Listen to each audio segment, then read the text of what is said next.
Muy buenas tardes, bienvenidos a Distintos Parecidos, como siempre en la pantalla del canal de la Universidad Nacional de Cuyo, Enseña LU.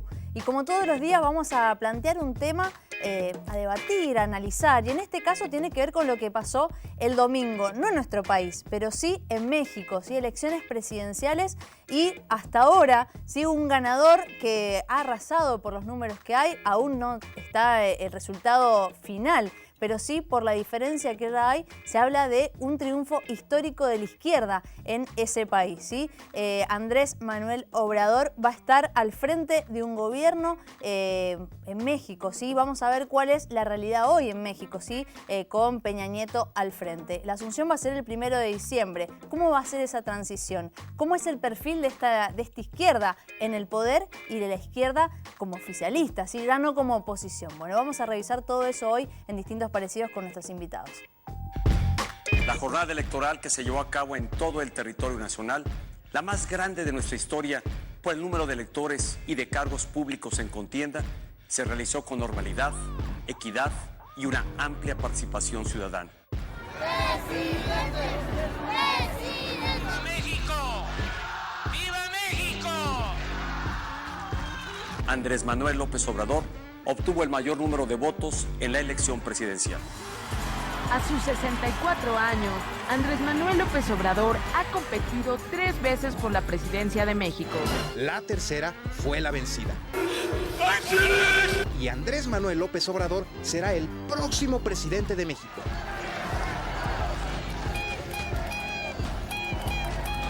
¡Orgullo! ¡Es un honor estar con Obrador! ¿Saben cuál fue mi primer trabajo después de que salí de la universidad? Fui director del Instituto Nacional Indigenista en Tabasco, 6 años. De 2000 a 2005 fue jefe de gobierno de la Ciudad de México. Al diablo con sus instituciones. Acuso al ciudadano presidente de la República, Vicente Fox Quesada, de estos procedimientos deshonrosos. ¡Aquí esperamos 12 años! ¡Ya lo hicimos!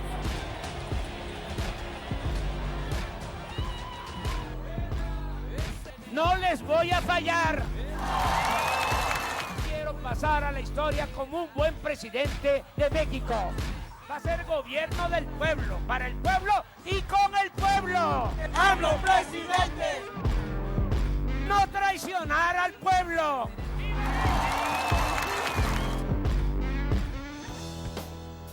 Bien, ahí veíamos el recorrido, la carrera política de López Obrador hasta estas elecciones que, bueno, lo dan como presidente electo. Un perfil que también lo vamos a estar viendo, ¿sí? Un perfil que genera polémica hacia adentro de México, que viene a cambiar al menos estructuras o por lo menos discursos, ¿sí? Vamos a hablar de eso también hoy en Distintos Parecidos. Presento a mi compañera Caro, buenas tardes, ¿cómo estás? Buenas tardes, Feri, saludamos a todos aquellos que están a través de Canal 22 de Supercanal Digital, Canal 30 de la TDA y por supuesto aquellos que están a través de www.universidad.com.ar. Como bien decías, también vamos a ver vamos a repasar cuáles fueron las propuestas que llevaron a López Obrador en el día de hoy a ser el candidato electo con los invitados. Perfecto, ahora sí, para que pueda comenzar el Distintos Parecidos en todo su esplendor, tenemos que presentarlos a ellos, a nuestros invitados. Está con nosotros Emanuel Montaldi. Emanuel, muchas gracias. Buenas tardes. Nuevamente, muchas gracias. Analista internacional. Bueno, para estos temas, por supuesto, tu presencia siempre. Bueno, muchas gracias. También está con nosotras y por primera vez Gabriela Castiglia, docente de la Cátedra de Ideas Políticas y Sociales Americanas de la Facultad de Ciencias Políticas y Sociales. Muchas gracias, Gabriela. Gracias. Y también está con nosotros Julio Aguirre, politólogo y también, por supuesto, docente de la Facultad de Ciencias Políticas y Sociales. Muchas gracias. Son de nuestra casa. Son de la casa, exactamente. Nos los hemos cruzado. Bueno, claro, vamos a la primera placa, así ya comenzamos con esta charla, con este debate. Bueno, Fer, la primera placa que está relacionada con las elecciones en México, y nos vamos a los números, porque el candidato de la coalición Juntos Haremos Historia fue el ganador de las elecciones en México. En su tercer intento, Andrés Manuel López Obrador recibió un 53% de los votos y se convirtió en el primer presidente de la historia reciente de México en recibir más del 50% de los votos. A su vez, por primera vez México tendrá un gobierno de izquierda. La coalición tendrá la mayoría parlamentaria en la próxima legislatura del Congreso de la Unión, pues juntos podrán alcanzar más de 300 diputados y cerca de 70 senadores. En segundo lugar, el candidato Ricardo Anaya de la coalición Por México al Frente, con el 22% de los votos. La realidad y el sueño de ser presidente luego de haber perdido en 2 ocasiones, como bien lo veíamos en el clip, en el 2006 y en el 2012, y la tercera fue la vencida para este candidato. Bien, él en su discurso, Obrador, dijo: es un día histórico, así lo comenzó. Y a partir de eso preguntarles por qué es un día histórico para México que llegue un representante de la izquierda a su gobierno. Gabriela.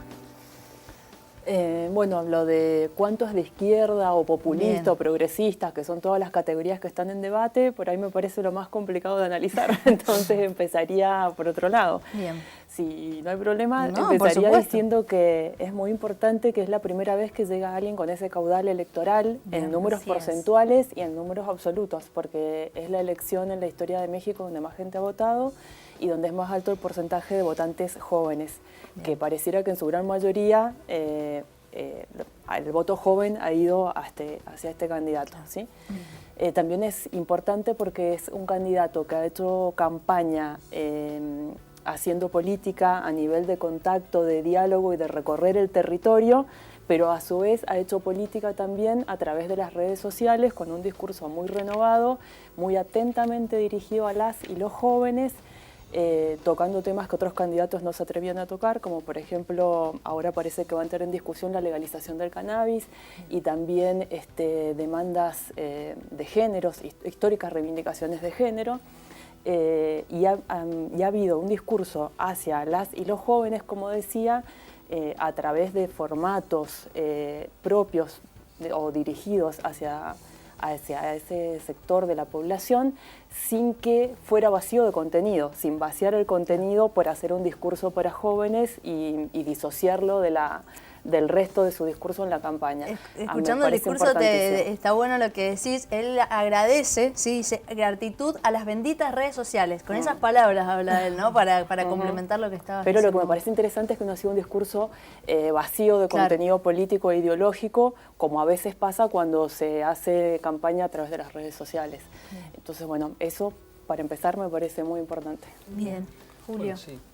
Coincido con lo que dice Gabriela, y también es histórico por lo que es, digamos, la historia del sistema de partidos mexicano. En México, desde hace casi 100 años, domina básicamente el PRI, el Partido Revolucionario Institucional, que durante 70 años gobernó, por supuesto 70 años donde hubieron, digamos, acusaciones de fraudes, etcétera, pero básicamente gobierna durante 70 años.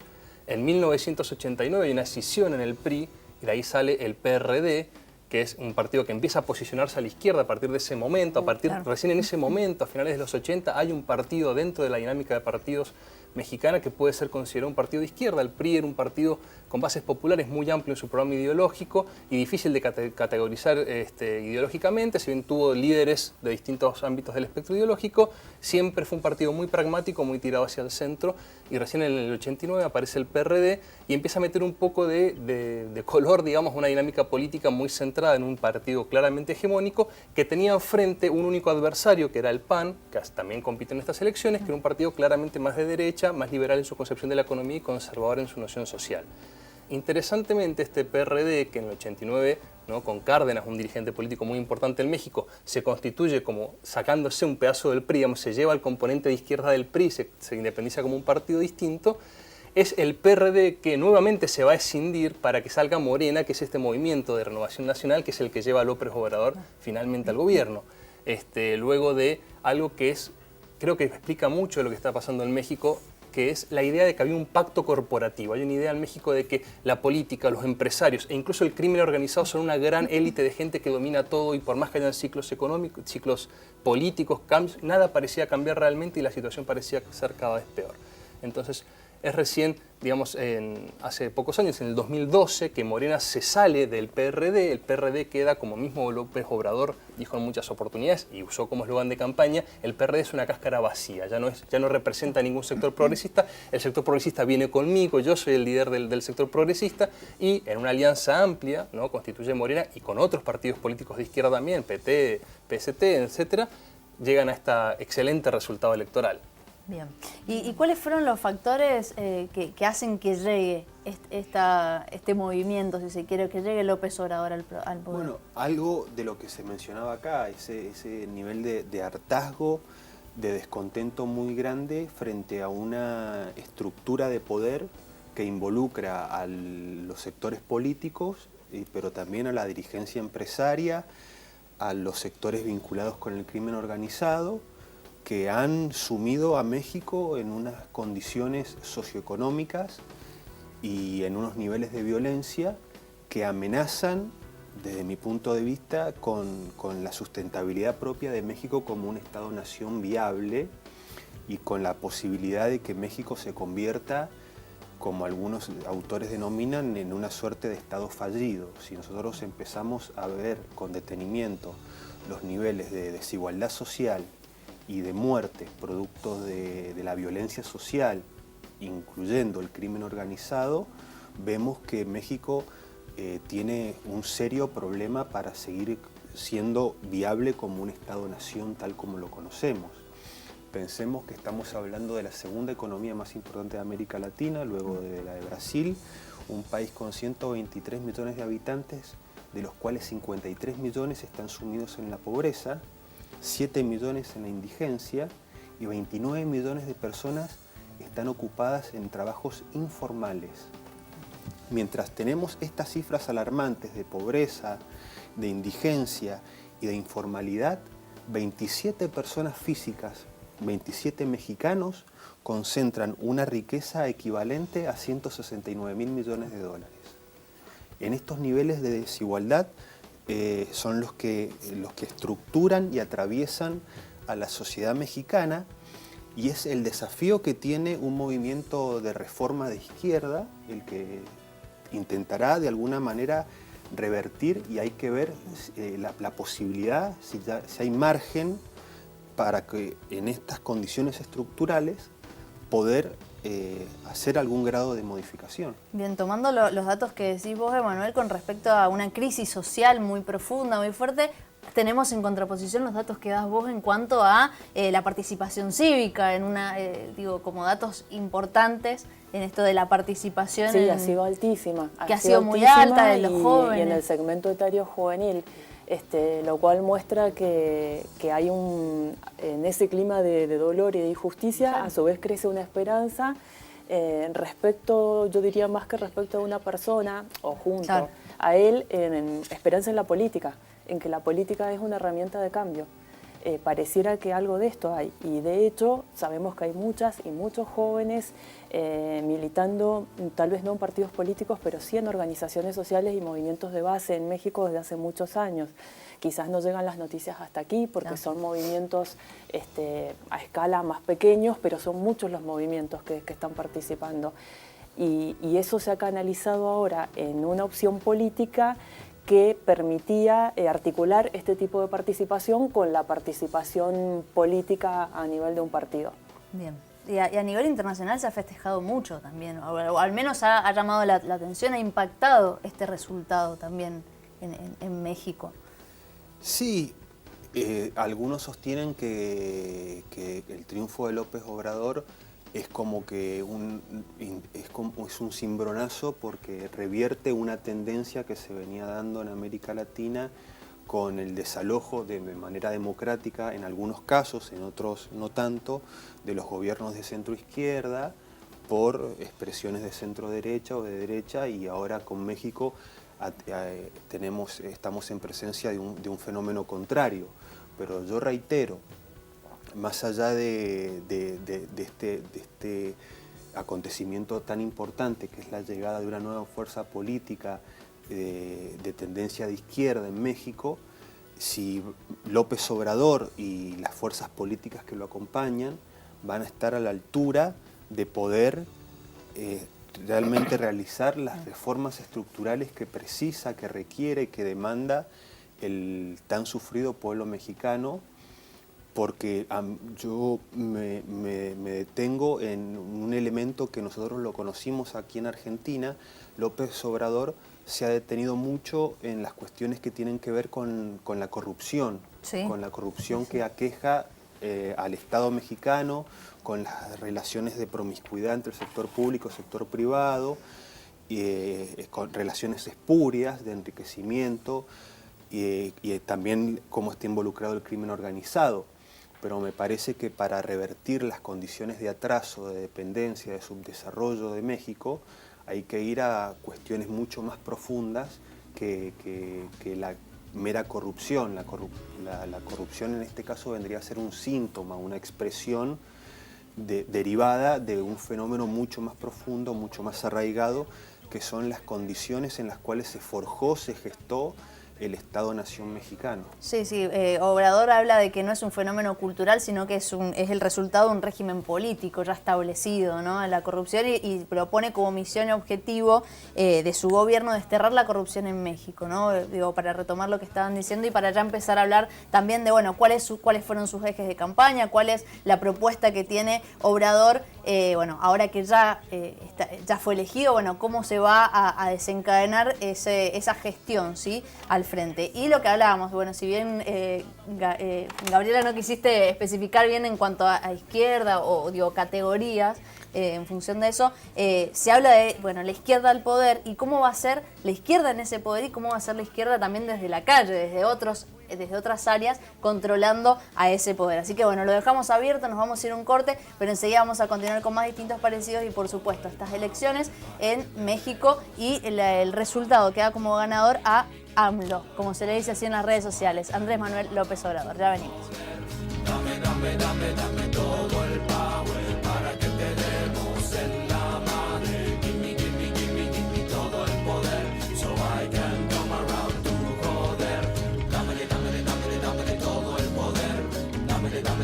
Dame todo el power. Que le gusta la migaja. Obrador planteó propuestas que generaron polémica. Se eliminará la corrupción. No voy a fallar. No soy héroe. No soy héroe. Aspiro a seguir el ejemplo de los mejores presidentes de México. I just spoke with the president-elect of Mexico. We had a great conversation, about a half an hour long. We talked about border security. We talked about trade. We talked about NAFTA. We talked about a separate deal, just Mexico and the United States. Que no es con muros como se resuelve el problema migratorio. La gente no cruza a Estados Unidos por gusto, va por necesidad. I think he's going to try and help us with border. We have unbelievably bad border laws, immigration laws, the weakest in the world, laughed at by everybody in the world. Está diciendo que la propuesta, la solución, no es esto de la fuerza. Lo dicen mucho, citando a Benito Juárez, nada por la fuerza, todo por la ley y el convencimiento. Muchos héroes anónimos. Vamos a llevar a cabo la transformación con la participación de millones de ciudadanos.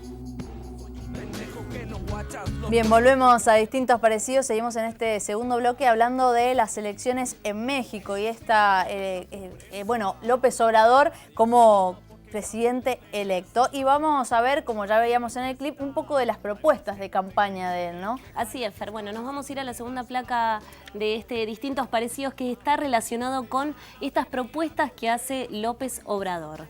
Entre las propuestas del presidente electo que asume las funciones el próximo 10 de diciembre se encuentra el ajuste de los sueldos de los altos funcionarios públicos.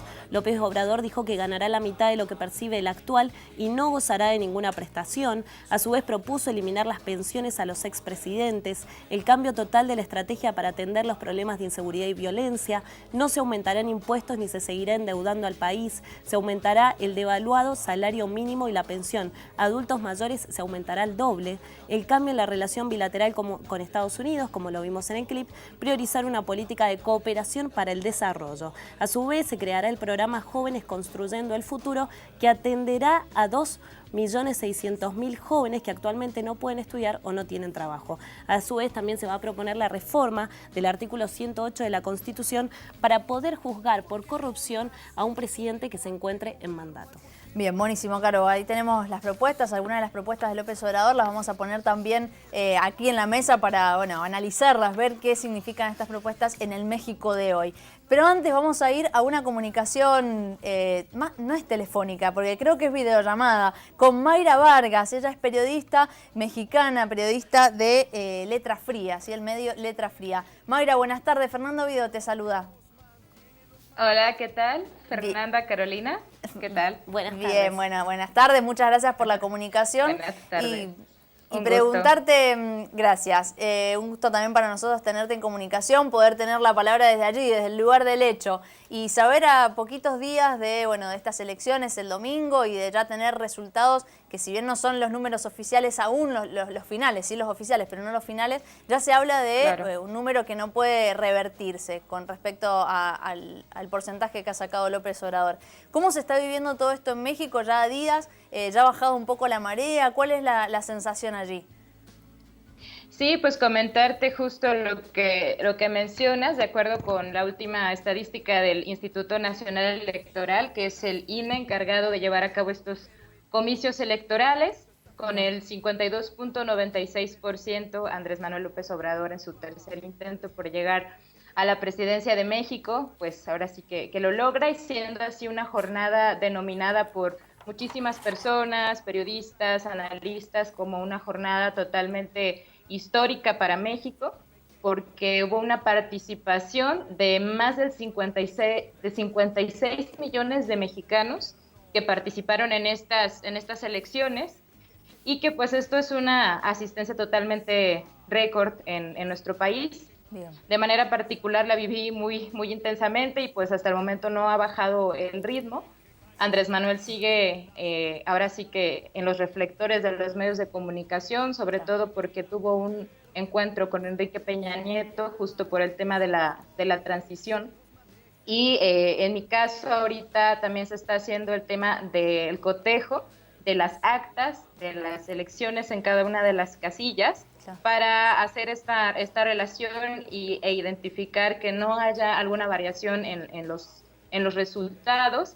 Justo hoy comentaba a la chica que me contactó que tenemos un recuento voto por voto, al menos en el municipio del distrito en el que yo trabajo. Entonces es una jornada que todavía no ha parado totalmente, y pues bueno, hasta el domingo es cuando al parecer va a terminar.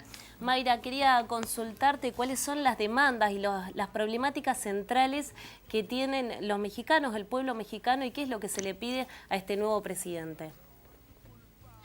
Pues en realidad quizá esta gran participación de los mexicanos en estas elecciones de 2018,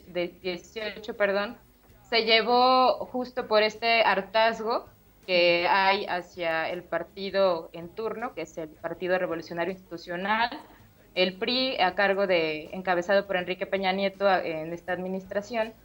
Y pues este hartazgo de violencia, desapariciones, aumento en los impuestos, pobreza, muchísimas cosas han hecho que muchísimas personas probablemente hayan depositado esta confianza en alguien que no ha tenido la oportunidad de gobernar. Como te mencionaba, es la tercera ocasión que Andrés Manuel lo intenta, y pues lo logra en esta ocasión, 2006, 2012, y pues ahora en 2018 se concreta. Julio, querías preguntarle. Sí, ¿qué tal? Buenas tardes. Una de las digamos, comentarios que recibíamos nosotros desde acá durante la campaña era que uno de los grandes adversarios que tenía AMLO eran los medios de comunicación concentrados. Vos, como periodista, ¿qué opinión te merece esa circunstancia? ¿Cómo se vivió desde allí? ¿Qué canales alternativos a la participación de esos grandes medios o al efecto de esos grandes medios hubo en la campaña que fue determinante? Pues probablemente ahora sí que el duopolio que tenemos aquí en México, que es Televisa y que es TV Azteca, sin duda son televisión abierta y siempre le han dado cobertura a todos los políticos, pero de manera particular Andrés Manuel López Obrador, porque como mencionaba, fue su tercera contienda, y además él decía que si en esta contienda pues no lograba llegar a ganar, pues él sería su última oportunidad. Entonces estaban los reflectores sobre Andrés Manuel en ese sentido, en los 3 debates que hubo también, justo por esta particularidad o pequeñas cosas que ocurrieron en el debate, ¿no? Chistes por aquí, frases, ¿no? Que después, por el humor mexicano, de repente sacaron algunas cuestiones, pero pues me parece que Andrés Manuel lo mencionó en su primera entrevista. De hecho, el lunes, después de las elecciones, a Televisa le dio esta primera entrevista a medios de comunicación. Andrés Manuel agradeció el profesionalismo de los medios, dijo que la mayoría actuó con pluralidad y con esta parte importante que probablemente nosotros no esperábamos que Andrés Manuel lo mencionara, a menos en cadena nacional y en su primera entrevista a medios de comunicación. Bien. Mayra, ¿qué expectativas hay con respecto, bueno, ya una vez que asuma López Obrador, cuánto puede llegar a poner en práctica las propuestas, ¿sí? Su política? Porque se habla, he leído varios periodistas en notas de opinión en algunos diarios mexicanos que hablan de una mayor presión sobre López Obrador justamente porque viene a proponer quizás un cambio de estructura política y económica. ¿Qué expectativas tienen ustedes con respecto a eso? Sí, pues él siempre lo dijo en todos sus mítines, en los debates, dijo un cambio de régimen, ¿no? Y que suena algo que es completamente reestructurar todo México, suena prácticamente imposible, difícil. Y todas estas propuestas que ustedes ya presentaron hace un momento a la audiencia, que parecen complicadas de cumplir, y que justo ahora Andrés Manuel menciona que ya va a empezar a moverse con el tema de los presupuestos para las pensiones de adultos, el tema de la creación de las 2 nuevas refinerías, de hecho también acaba de nombrar al que podría ser su secretario de Relaciones Exteriores. Entonces hay muchísimo movimiento con Andrés Manuel, la transición con el gobierno de Enrique Peña Nieto, y probablemente ahora sí que la gran crítica, o lo que siempre se criticó cuando se hizo esta coalición de 3 partidos, que es Morena, que es este partido que él fundó y creó en 2014 y que ha crecido de una manera impresionante en 4 años. Esta alianza con el PT, Partido del Trabajo de Izquierda, que básicamente ya estaba por morir, y el PES, que es el partido de ultraderecha y que probablemente ha sido esta parte muy criticada al principio de esta coalición. Sin embargo, se espera que haya este equilibrio, sobre todo en la Cámara de Diputados y de Senadores, donde también logró la mayoría, y donde por primera vez habrá más presencia de mujeres en estos 2 lugares, y que definitivamente nos pone en un contexto completamente distinto, fuera de lo común, de lo que habíamos estado nosotros acostumbrados. Y pues es prestar muchísima atención a todos los movimientos que se haga y a esta presión justa que mencionas de la sociedad, también de los medios de comunicación y de también muchísimos factores a nivel internacional. Seguro. Mayra, te agradecemos muchísimo la comunicación con Distintos Parecidos y nos quedamos, por supuesto, en contacto para saber, ¿no?, cómo sigue todo esto en México. Muchísimas gracias nuevamente. Claro que sí, un placer. Un saludo hasta allá. Gracias, hasta luego. Bueno, Mayra Vargas, entonces periodista mexicana que nos contaba, ¿no?, un poco de lo que está pasando allí.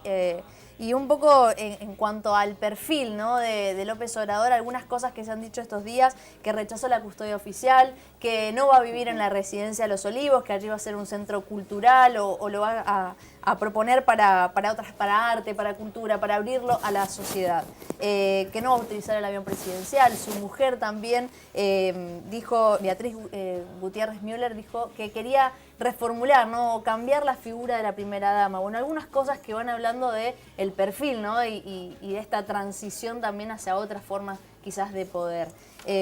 Bueno, seguir hablando sobre eso, ¿no? Me parece que sería la... Sí, de alguna forma algo que también menciona Eda, que es un poco lo que pudimos ver en el primer bloque y en lo que todos coincidimos, este hartazgo de alguna forma de todo lo que venía, que es algo que quizás lo pudimos ir tomando, pero ¿cómo era ese México esos años anteriores a la llegada de López Obrador? Si bien ella dice y aclara, Mayra, que en 4 años Morena es un partido que crece muchísimo, ¿cómo era ese México en los últimos años? ¿Por qué había tanta demanda, tanto hartazgo y ese pedido de auxilio? Bueno, en general, Morena crece en un contexto de deterioro fuerte del resto de los partidos políticos. Esto tiene que ver con algo que también dijimos en el bloque anterior, de esta especie de idea muy en extremo elitista, donde había como una articulación de todos los poderes políticos, económicos, y a la vez una sociedad que continuaba o persistía en un atraso y en un contexto de violencia sistemático. Y esto además se da en un sistema político, sobre todo un sistema electoral como el mexicano, que tiene lo que los politólogos llamamos un sesgo mayoritario muy fuerte. ¿Qué significa esto? Cuando los partidos políticos tienen una presencia muy grande en todo el territorio, como históricamente tuvo el PRI, como también supo tener el PAN, sacan, digamos, su acceso al poder institucional es más que proporcional a sus resultados. ¿Qué significa esto? Para constituir el Congreso, por ejemplo en la Argentina tenemos sistemas proporcionales, relativo a la cantidad de votos que sacan cada partido es la cantidad de escaños que logran en el Congreso. En México se combina un sistema mayoritario con un sistema proporcional. Esto significa que los partidos con proyección nacional, históricamente el PRI, tenían buenos desempeños en muchos municipios a lo largo de todo y muchas circunscripciones electorales a lo largo de México, y a pesar de no llegar a tener el 50% o más del 50% de los votos totales, lograban tener mayorías legislativas. Claro. Digamos, esa especie de institución que fue un eje del gobierno más corporativo, elitista de los partidos tradicionales mexicanos, hoy favorece a López Obrador y lo pone en una situación paradójica en la cual, digamos, muchas de estas promesas de campaña o estas propuestas de política pública son factibles gracias a ese tipo de institutos con un sesgo fuertemente mayoritario, porque incluso con independencia de los legisladores del PES, digamos, este partido medio evangélico de derecha que fue muy cuestionado en el acceso solamente con los de Morena y los del PT, tiene mayoría legislativa en la Cámara de Diputados, por consiguiente, digamos, es víctima de su propio éxito y tiene pocos argumentos para no llevar adelante muchas de las propuestas que quiere llevar adelante, algunas de las cuales son simbólicas, como estas del avión presidencial, y otras que tienen un componente, digamos, estructural sustantivo, que normalmente es muy difícil llevar adelante, sobre todo en países como los latinoamericanos, por la falta de acuerdos y pactos a largo plazo, y ahora, digamos, no está la excusa de decir no tengo los votos en el Congreso, no puedo pactar con las otras fuerzas, digamos, su éxito fue tal que, y el sistema habilitó que tuviera una mayoría suficiente, al menos para que desde ese punto de vista político, y solo desde ese punto de vista político, sea factible, sea creíble que se pueden llevar adelante políticas públicas bastante, digamos, reformistas, por decirlo Bueno, de alguna forma una de las políticas que mencionabas más temprano, Gabriela, estaba relacionada con la legalización de las drogas. De alguna forma hace unos meses, tan solo unos meses en plena campaña, él dice, bueno, quiero que se abra el debate y escuchar al pueblo a ver qué se opina. Sí, y parece que están dispuestos a discutir algunas propuestas en el sentido o en la dirección que las discutió Uruguay. No solamente la legalización de, por ejemplo, el cannabis, por una cuestión de respeto a los derechos individuales, sino además como una política de lucha contra el negocio de ilegalidad de las drogas y para enfrentar por algún lado a una problemática que es mucho más grave, que es la del narcotráfico. Recién cuando vos decías qué pasó en el México los últimos 4 años, yo pensaba que es más que de los últimos 4 años ese hartazgo, porque no hay que olvidar que las 2 elecciones que él perdió, una la perdió por pocos votos y otra que la perdió por menos de 1 punto, si no me equivoco, fue una elección sobre la cual hay un alto grado de sospecha de que el porcentaje se haya dado vuelta en el escrutinio, o sea que este hartazgo es de hace varios años. Y a mí me interesa recalcar otra vez que es un hartazgo con el manejo burocrático, privativo, prepotente que hacen las estructuras de los partidos políticos tradicionales, pero no con la política en sí misma. Hay un importante sector de la población que está creyendo en la política como canal de participación y como herramienta de cambio. Entonces eso me parece esperanzador. Bueno, y algo que quería señalar es que también hay movimientos sociales que tenían propuestas que han sido tomadas por él y que, bueno, que van por más en ese sentido, pero no es que está inventando, está tomando propuestas que vienen de la base social o que estaban institucionalizadas. Por ejemplo, la participación de las mujeres.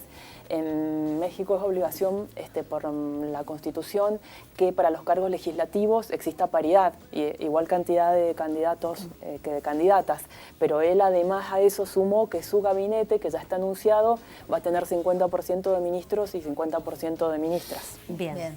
Quería saber o consultarles ¿cuánto va a poder moverse López Obrador para esto de gestionar el poder? ¿Cuánto va a poder moverse o cuánto ya hay de un corsé dentro de un Estado, dentro de un sistema, con los empresarios? ¿Cuánto va a poder moverse López Obrador?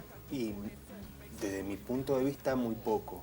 El margen de maniobra dentro de por supuesto, dentro del ámbito de la legalidad, de la institucionalidad, que López Obrador se ha cansado de repetir de que lo va a mantener, es muy poco lo que se puede hacer. De nuevo, peco de reiterativo, por las condiciones estructurales de la sociedad mexicana y también por nuevas problemáticas que han ido dificultando aún más la situación. Acá se mencionaba el tema de la violencia, y dentro del tema de la violencia, la desacertada política de Felipe Calderón, que en el 2006, luego de suplantar a Vicente Fox, del Partido de Acción Nacional, decide involucrar a las Fuerzas Armadas en la lucha contra el narcotráfico, es decir, redefinir el rol de las Fuerzas Armadas e involucrarlas en tareas de seguridad interior. Bueno, solamente durante la presidencia de Felipe Calderón, en esos 6 años, hubo 70.000 muertos en México. El año pasado en México hubo 25.000 homicidios y en la campaña electoral que acaba de llevar a López Obrador a la presidencia hubo 145 políticos asesinados. Uno de los cárteles de la droga más poderoso de México, que es el cártel de los Zetas, está constituido en su mayoría por ex integrantes de las Fuerzas Armadas que prefieren dedicarse a la actividad ilícita del tráfico de estupefacientes antes que prestar el servicio público de seguridad nacional. Esa violencia endémica que aqueja a México, que no es que es violencia, que es desaparición, que es tráfico de personas, que es tráfico de droga, que hoy hasta puede atacar al mismo López Obrador, ¿no? También, en términos de esperar hasta la solución. Que es también tráfico de armas, lavado de dinero, etcétera. Ese es un problema gravísimo de México y hay que ver qué medidas toma para revertir esa situación. Y también está el tema económico que, bueno, que se puede tratar en otro momento. Sí, por supuesto. Vamos a retomar esto también, preguntarle a nuestros invitados, ¿cuánto puede actuar López Obrador? Ya se juntó con Peña Nieto, ya tuvo una reunión, también se encontró con el Consejo Coordinador Empresarial, sí, ya se ha empezado a negociar en esta transición. Bueno, ¿cuánto va a poder ejercer ese poder ya una vez que haya asumido? Nos vamos a un corte y enseguida continuamos con más distintos parecidos. No soy un pendejo que no guachas los puestos del gobierno. Hay personas que se están enriqueciendo, gente que vive en la pobreza. Nadie hace nada porque a nadie le interesas. La gente de arriba te detesta. Hay más gente que quiere que caigan sus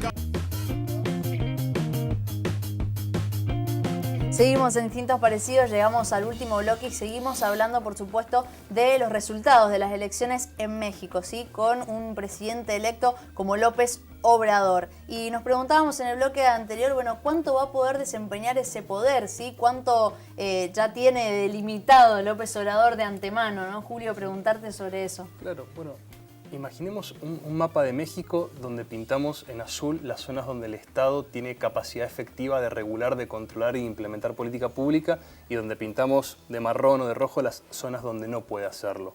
Nos sorprendería la enorme cantidad de zonas rojas. En ese sentido, hay, como muy bien se dijo antes, hay aspectos de la política que tienen que ver con la seguridad, sobre todo seguridad de fronteras, con la lucha contra el crimen organizado, donde, indistintamente de la voluntad política, e indistintamente del peso político institucional que pueda tener Morena digamos, para legislar, para crear legislación, la implementación luego de las nuevas legislaciones o de la política pública que se lleva adelante va a tener dificultades muy particulares que, digamos, tienen que hacernos, sin perder la esperanza, ser un poco escépticos del efecto real que pueden llegar a tener, ¿no? Cambiar un país sumido en la violencia como México, no es algo que se pueda hacer en un único mandato presidencial. En el mejor de los casos se podrán implementar políticas públicas que se transformen en políticas de Estado y tengan cierta estabilidad en el tiempo, pero va a ser difícil, ¿no? Bien. Gabriela. Bueno, por ahí de las relaciones políticas internacionales pueden hablar más otros colegas, pero yo solamente decir que respecto de la relación con Estados Unidos y de lo que éste le va a permitir o no, a mí me llamó mucho la atención que el presidente de Estados Unidos, que nos tiene acostumbradas al maltrato, a los exabruptos, a los insultos hacia los latinoamericanos en general, fíjense que no reaccionó de ninguna manera exaltada, al contrario, lo felicitó y pareciera no estar tan incómodo, al menos en lo que aparenta, con la elección de este presidente. ¿Qué lectura podemos hacer de Yo eso? no es mi área las relaciones internacionales, pero por lo menos se me ocurrió pensar esto, de que una de las principales propuestas económicas de Manuel López Obrador apunta a ampliación del mercado interno de consumo y a generación de puestos de trabajo. En realidad México no tiene mucho problema de desempleo, es uno de los que tiene desempleo más bajo. El problema es que tiene empleo en muy malas condiciones. El empleo legal se parece a lo que en otros países se llama vulgarmente empleo en negro, por las condiciones de trabajo en las maquilas. Entonces tiene que modificar esas condiciones de trabajo, mejorar ingresos, necesita capitales para invertir y él ha dicho que va a apostar al mercado interno, con lo cual podría llegarse a tener la esperanza de que a futuros menos mexicanos y mexicanas emigren hacia Estados Unidos. Sí, hablaba de que la migración sea por gusto, pero no por necesidad, ¿no? Digo, marcando también esto de la política migratoria y las relaciones con... En general es un exilio, una migración de tipo económica y también expulsada por la violencia en los estados del norte, ¿no? Esas son las dos canales de migración hacia Estados Unidos. Bueno, metámonos entonces en esto de la relación con Estados Unidos. ¿Cómo la ves? A ver, me parece que Donald Trump, si bien el problema con México lo tiene más que nada con el tema migratorio, no tanto con el tema económico. Claro. Porque las grandes corporaciones norteamericanas, muchas de las cuales están afincadas, arraigadas en México, obtienen enormes beneficios de la economía mexicana. Donald Trump, las guerras comerciales las desata contra potencias industriales como puede ser China, como puede ser Alemania, como puede ser su socio del norte como Canadá. Pero con México el problema no es tanto económico, sino más bien migratorio. Y acá entra a jugar, juega un rol muy importante lo que mencionó la profesora, el tema de las maquilas. Podemos explicar qué son las maquilas. Sí. Las maquilas son un fenómeno precursor de lo que en el tiempo se va a denominar la internacionalización del capital, la relocalización de las fuerzas productivas, la movilidad creciente del capital productivo. Es un fenómeno que se inicia en 1964 a partir de la aplicación de un programa de industrialización fronteriza. ¿Qué es esto? En el norte de los estados mexicanos se instalaron industrias manufactureras, ensambladoras, intensivas en mano de obra, principalmente mujeres en condiciones paupérrimas de trabajo. Hoy el salario diario de México es de $4.50 aproximadamente, siendo uno de los más bajos de América Latina. 3.000 industrias ensambladoras, manufactureras de capital norteamericano, la mayoría de ellas están afincadas en territorio norteamericano, en territorio mexicano, donde llevan adelante su producción y desde ahí introducen la mercancía en la economía norteamericana o producen para el mercado interno mexicano. Entonces, esos enormes beneficios que Estados Unidos obtiene de la economía mexicana no creo que sean un problema para Trump. Sí es un problema la migración, pero no tanto la economía. Y hay otro elemento que hay que tener en cuenta. En el año 2012, en los primeros meses de asunción de Enrique Peña Nieto, se procedió a modificar la Constitución con apoyo de ambas cámaras y se liberalizó aún más la economía mexicana y se tocó un área muy sensible como es el de la industria petrolera, que fue una de las grandes conquistas del nacionalismo mexicano, la famosa Pemex. Se comprometió el PRI a liberalizar ese sector industrial a cambio de inversiones multimillonarias cercanas a los $80.000 millones, y ese también es un negocio fabuloso para las grandes compañías norteamericanas. Recordemos que México es una potencia petrolera. Entonces, ese nivel de desarrollo, de desarrollo comercial, de interdependencia entre Estados Unidos y México me parece que no se va a modificar sustancialmente con la llegada de López Obrador a la presidencia. Julio, te traspaso un poco esa pregunta y empiezo a abrir ya para todos, que nos falta poco tiempo, el tema de cuál va a ser el papel o el rol de México una vez que López Obrador esté en el poder en relación al resto de América Latina, de América en general. Bueno, hay ciertas expectativas de que con López Obrador y con... A ver, otra cuestión que tiene la relación de Estados Unidos ahora con Trump es que le importa menos a América Latina de lo que le importaba a presidentes previos de los Estados Unidos respecto a sus estrategias de política internacional. Esa, digamos, menor presencia, por llamarlo de algún modo, de los Estados Unidos sobre la región y la presencia de un presidente que está tratando de quizás, o al menos discursivamente, de mirar más hacia el sur que mirar hacia el norte en múltiples aspectos, abre quizás la promesa de que pueden abrirse nuevos canales de comunicación a nivel de América Latina. Por supuesto, eso va a ser contingente a qué pasa con otros países grandes de la región, fundamentalmente Brasil, y cuál va a ser el juego de Brasil en ese sentido. Digamos, vamos a seguir con un proyecto de patria grande que llegue hasta el norte de México o, digamos, que no prospere o que llegue únicamente a América del Sur. En fin, eso va a ser contingente a cómo se vayan resolviendo cuestiones en otros países de la región, incluso el nuestro, por supuesto. Muchas de las organizaciones internacionales de la región latinoamericana están hoy en tela de juicio. No sabemos cuál va a ser el futuro del Mercosur, por ejemplo, sin ir más lejos. No está tan claro qué apuestas van a haber en sostener eso o en construir otro tipo de tratados. Colombia, por ejemplo, ya ha dado pasos muy fuertes, el presidente que también asumió hace muy poco de Colombia, en decir que va a retirarse de todo ese tipo de organizaciones latinoamericanas y va a mirar otro tipo de inserción internacional más, digamos, hacia el Pacífico. En fin, es que queda mucho por ver todavía, pero ciertamente hay una esperanza que López Obrador al menos puede ser que trate de reconstruir una idea más latinoamericanista de las relaciones, sobre todo porque desde lo discursivo es muy fuerte despegarte lo más posible de Estados Unidos y de Trump cuando vos justamente venís a plantear un cambio. Si nosotros nos sentimos insultados por el basureo constante de Trump a los latinoamericanos, imagínense los mexicanos, digamos, que lo viven ahí constantemente y que son tan dependientes de todos los productos. La presencia norteamericana en los Estados, en México, es difícil de comprender para quienes no somos mexicanos, digamos, pero es cuestión de viajar a México para verlo, están allí todo el tiempo. Hasta ver la conducta del turista norteamericano en México uno se da cuenta de cuál es esa cuestión de avasallamiento muy fuerte. Por consiguiente, cualquier intento de reconstruir relaciones hacia el sur creo que puede ser estratégico para él. Bien, Gabriela, ¿qué expectativa tenés ya como para ir cerrando? Bueno, ya asume una vez López Obrador, ¿qué genera hacia el resto de América? Creo que son expectativas a favor. Al principio yo decía que era difícil decir si es de izquierda o no, porque ameritaría primero definir qué entendemos por izquierda y qué entendemos por derecha, ¿sí?